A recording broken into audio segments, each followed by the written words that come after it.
सभी दोस्तों को राधे राधे। जय श्री कृष्णा। आज हम श्री कृष्ण के बारे में जानकारी प्राप्त करेंगे। वैसे तो श्री कृष्ण भगवान सर्वशक्तिमान है। कृष्ण यह एक शब्द दिव्य है। कृष्ण का अर्थ है परम आनंद। हम सभी लोग आनंद की खोज में हैं, पर हम यह नहीं जानते कि सच्चा आनंद किस प्रकार खोजा जा सकता है। हम अपनी इच्छाओं को पूरा करने में हर पग पर निराशा का सामना करते हैं, क्योंकि जिस वास्तविक स्तर पर पहुंचकर वास्तविक आनंद प्राप्त होता है उसकी हमें कोई जानकारी नहीं है। सच्चा आनंद प्राप्त करने के लिए सबसे पहले हमें यह समझना होगा कि हम यह शरीर नहीं हैं, बल्कि चेतना है। चेतना ही नहीं, क्योंकि चेतना तो हमारी वास्तविक पहचान का लक्षण मात्र है। हम तो विशुद्ध आत्मा हैं जो इस भौतिक शरीर में प्रविष्ट हो गया है। कभी कभी वैज्ञानिक आत्मा को समझने में भूल कर बैठते हैं और भ्रमित हो जाते हैं। आत्मा एक सत्य है जिसे चेतना की उपस्थिति के द्वारा कोई भी समझ सकता है। एक बच्चा भी इस बात को समझ सकता है कि प्राणियों की चेतना आत्मा के अस्तित्व का एक लक्षण है। श्रीमद् भगवद गीता और श्री भगवान का गीत से हम जो पूरी प्रक्रिया सीखने का प्रयत्न कर रहे हैं वह यही है कि हम किस प्रकार अपने आप को चेतना के स्तर तक ला सकते हैं। यदि हम चेतना के उस स्तर तक पहुंच जाएं, तो फिर हमें इस शारीरिक चेतना के स्तर पर वापस नहीं धकेला जा सकता और इस वर्तमान शरीर के नष्ट होने पर हम भौतिक विकारों से ही मुक्त हो जाएंगे। हमारा आध्यात्मिक जीवन पुनर्जीवित हो उठेगा और उसका अंतिम परिणाम यह होगा कि इस शरीर को छोड़ने के बाद जो हमारा अगला जन्म होगा वह पूरी तरह से आध्यात्मिक और शाश्वत होगा। इस शरीर के नष्ट होने पर भी चेतना नष्ट नहीं होती है, वरन चेतना दूसरे प्रकार के किसी शरीर में प्रविष्ट हो जाती है और हम फिर से भौतिक जीवन की अवधारणा से परिचित होने लगते हैं। इस बात को भगवत गीता में भी समझाया गया है। मृत्यु के समय यदि हमारी चेतना पूर्ण विशुद्ध है तो हम इस बात के प्रति पूर्ण आश्वस्त हो सकते हैं कि हमारा अगला जीवन भौतिक नहीं वरन आध्यात्मिक होगा। यदि मृत्यु के समय हमारी चेतना शुद्ध नहीं हुई तो इस शरीर को छोड़ने के बाद हमें पुनः कोई भौतिक शरीर प्राप्त करना होगा। यह प्रक्रिया निरंतर चल रही है और यह प्रकृति का नियम है और यह प्रक्रिया इसी प्रकार चलती रहेगी। अभी हमारे पास सीमित शरीर है। जो शरीर हम देख रहे हैं वह स्थूल है। यह एक कमीज और कोट के समान है। जिस प्रकार कोट के नीचे कमीज और कमीज के नीचे शरीर होता है, उसी प्रकार विशुद्ध आत्मा भी कमीज और कोट से ढकी हुई है। मस्तिष्क, बुद्धि तथा मन ये वस्त्र हैं। ये गलत धारणा है कि हम केवल पदार्थ हैं। इस भौतिक संसार के उत्पादन में हमारी यह भ्रांत धारणा ही हमारे अस्तित्व को सीमित कर देती है। हम तो शुद्ध आत्मा हैं, बाकी ये सब तो उपाधियां मात्र है। अमेरिका, भारतीय, जर्मन, इंग्लिश, कुत्ता, बिल्ली, कीड़े मकोड़े, स्त्री, पुरुष ये सब तो मात्र उपाधियां हैं। आध्यात्मिक चेतना में हम इन सभी उपाधियों से मुक्त हो जाते हैं।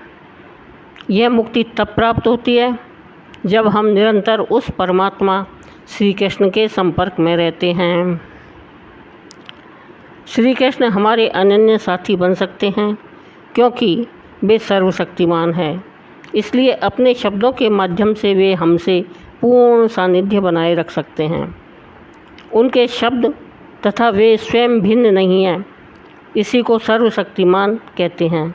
सर्वशक्तिमान का अर्थ है उनसे संबंधित हर चीज़ में उनके समान शक्ति है।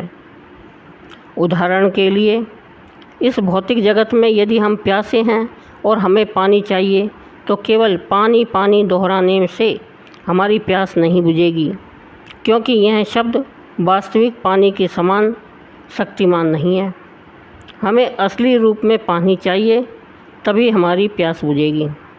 किंतु उस दिव्य निरपेक्ष जगत में ऐसा कोई भेद नहीं है।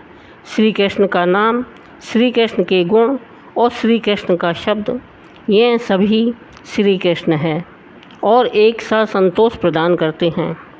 कुछ लोग इस बात को लेकर विवाद करते हैं कि अर्जुन श्री कृष्ण से बात कर रहा था, क्योंकि श्री कृष्ण अर्जुन के समक्ष साक्षात उपस्थित थे, जबकि हमारे समय में श्री कृष्ण उपस्थित नहीं है। अतः भला हम किस प्रकार मार्गदर्शन प्राप्त कर सकते हैं? लेकिन आज भी भगवान श्री कृष्ण श्री भगवत गीता में अपने शब्दों के माध्यम से उपस्थित है। भारतवर्ष में श्री भगवत गीता और श्रीमद् भागवतम पर प्रवचन प्रारंभ करने के पूर्व हम फूलों से या किसी अन्य आवश्यक सामग्री से इन ग्रंथों की पूजा करते हैं। सिख धर्म में भी सिख किसी मूर्ति की पूजा नहीं करते, पर वे अपनी पुस्तक ग्रंथ साहिबा की पूजा अवश्य करते हैं। इसी प्रकार मुस्लिम कुरान और क्रिश्चियन बाइबल की पूजा करते हैं। यह सत्य है कि आज भी ईसा मसीह अपने शब्दों के रूप में उपस्थित है और इसी प्रकार श्री कृष्ण भी अपने शब्दों के रूप में उपस्थित है। ये महान व्यक्तित्व ईश्वर अथवा ईश्वर के पुत्र जो उस दिव्य जगत से पृथ्वी पर आते हैं, इस भौतिक संसार की बुराइयों से प्रभावित नहीं होते और अपनी दिव्य पहचान को निरंतर बनाए रखते हैं। यही उनकी सर्वशक्तिमत्ता है। इसलिए भगवत गीता पर चर्चा करना स्वयं भगवान श्री कृष्ण के साथ बात करने के समान ही है। भगवान श्री कृष्ण आपके हृदय में उपस्थित हैं और मेरे हृदय में भी। भगवान सबके हृदय में विद्यमान हैं। वे हमसे दूर नहीं हैं, वे उपस्थित हैं। वे इतने महत्वपूर्ण हैं कि हमारे बार बार बदलते जीवन क्रम में भी वे हमारे साथ रहते हैं। वे केवल इस बात की प्रतीक्षा कर रहे हैं कि हम कब उनकी ओर मुड़कर देखेंगे। वे इतने दयालु हैं कि उनको भूल सकते हैं, पर वे हमें कभी नहीं भूलते। जैसे कि पुत्र अपने पिता को भूल सकता है, पर पिता अपने पुत्र को कभी नहीं भूलता। ठीक उसी प्रकार भगवान, जो कि हम सब प्राणियों के मूल पिता हैं, हमें कभी नहीं छोड़ते। हमारे शरीर अलग अलग हो सकते हैं, पर वे सब कमीज कोट के समान हैं। हमारी वास्तविक पहचान से उनका कोई संबंध नहीं है।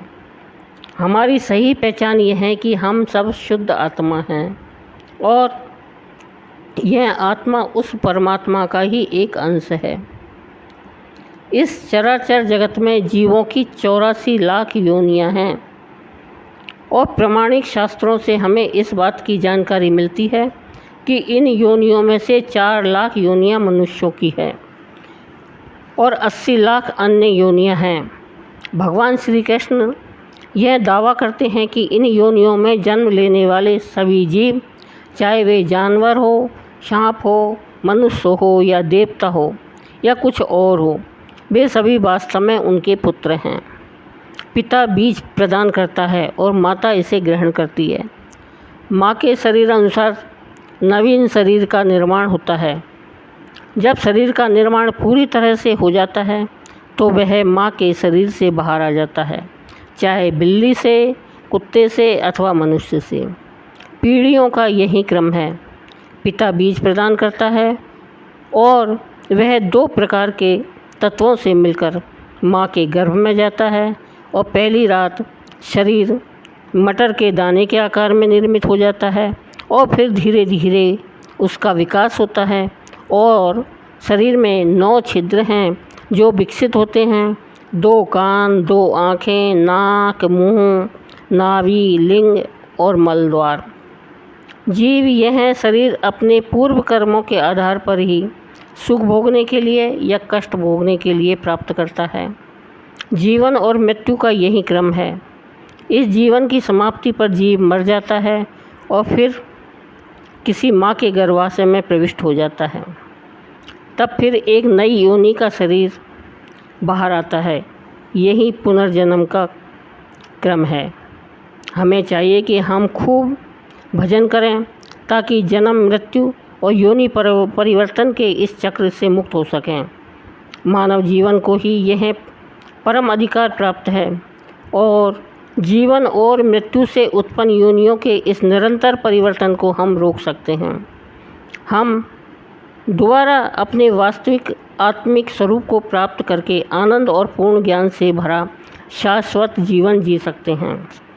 विकास अथवा प्रकृति का सही उद्देश्य यही है, इसलिए हमें चाहिए कि हम इसे व्यर्थ न जाने दें।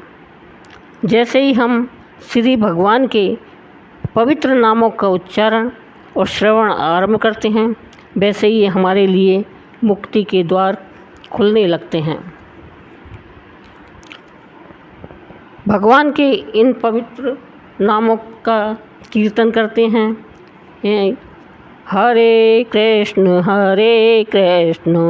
कृष्ण कृष्ण हरे हरे, हरे राम राम राम हरे हरे तथा श्री भगवद गीता के बताए गए सत्य को सुनना, वह श्री कृष्ण के साथ शारीरिक संग रखने के समान ही है।